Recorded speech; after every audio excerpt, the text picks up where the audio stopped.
Prabowo memilih Gibran atas keinginannya sendiri, tidak diminta atau dipaksa siapapun karena ia percaya akan kemampuan Gibran. Kawan muda, Prabowo memang tidak salah pilih.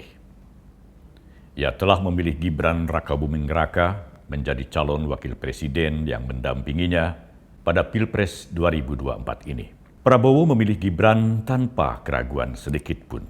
Itu lantaran Prabowo sangat mengenal Gibran.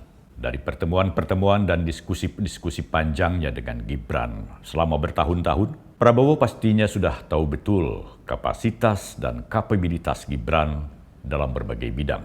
Prabowo juga menyaksikan langsung keberhasilan Gibran sebagai pejabat daerah serta kiprah Gibran di bidang usaha, ekonomi kreatif, dan ekonomi berbasis digital dengan inovasi-inovasinya yang out of the box. Prabowo melihat Gibran sebagai wakil anak muda, wakil generasi milenial dan Gen Z yang harus diberi kesempatan seluas-luasnya untuk berkreativitas dan berinovasi karena merekalah yang akan memegang kendali negeri ini pada dasawarsa mendatang. Jumlah generasi milenial dan Gen Z ini cukup besar, kawan muda.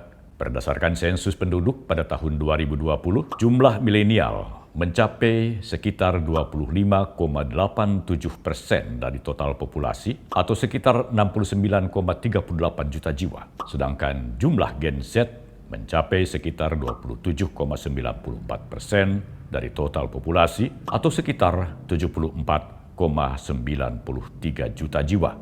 Jumlah sebesar itulah yang menyebabkan generasi milenial dan Gen Z disebut sebagai penduduk dominan urutan pertama dan kedua. Dominasi ini tentunya memberikan harapan akan adanya potensi kemajuan di masa depan. Namun tak sedikit yang skeptis dan pesimistis, bahkan underestimate terhadap generasi milenial dan Gen Z. Dari generasi-generasi sebelumnya, seperti generasi X dan generasi baby boomer. Tetapi calon Presiden Prabowo Subianto dan para pendukungnya dari berbagai lintas generasi justru sangat optimis dan menaruh harapan besar terhadap generasi milenial dan Gen Z. Sehingga Prabowo pun memilih Gibran dari generasi milenial sebagai cawapresnya. Dan Prabowo mengatakan bahwa dirinya adalah bagian dari generasi jembatan yang akan menjembatani generasinya dengan generasi milenial dan Gen Z. Prabowo memilih Gibran atas keinginannya sendiri, tidak diminta atau dipaksa siapapun karena ia percaya akan kemampuan Gibran. Dan Prabowo terbukti tidak salah pilih.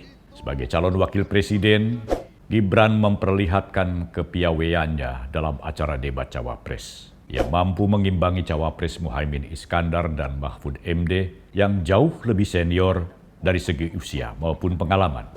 Usai acara debat, Prabowo memuji penampilan Gibran serta penguasaan materinya atas pertanyaan-pertanyaan yang muncul dalam perdebatan. Prabowo bahkan memberinya nilai 9,9. Saya sangat bangga dengan calon wakil presiden saya.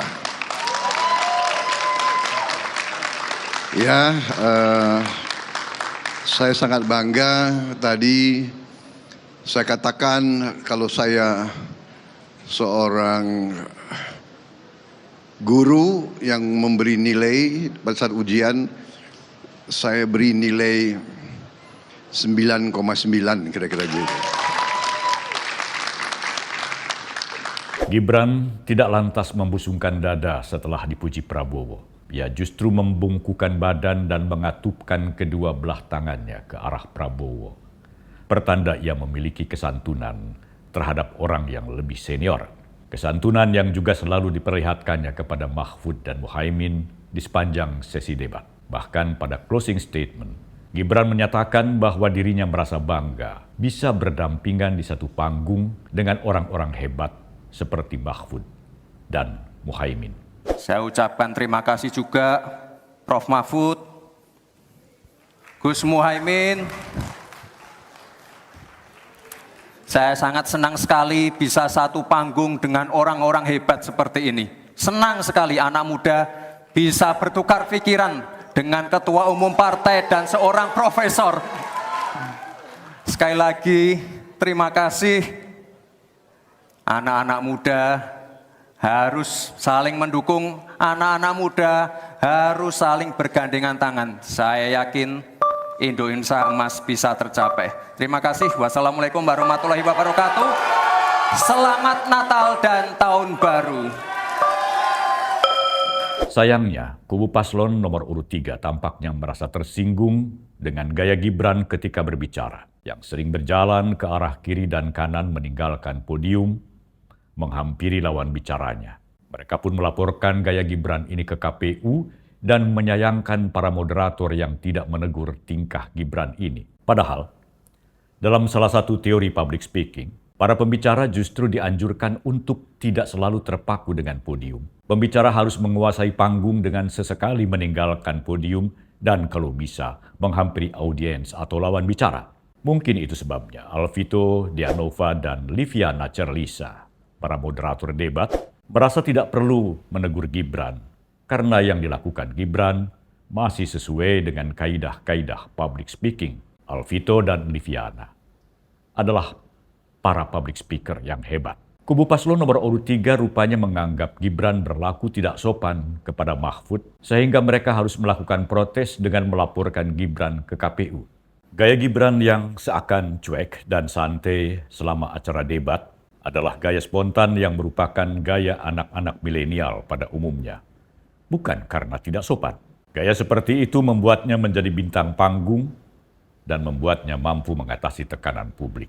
Sehingga acara debat pun menjadi pertunjukan yang cukup menarik dan mengesankan. Gibran memang hebat. Gibran banget. Salam Minmot. Prabowo Gibran, Man of Our Time.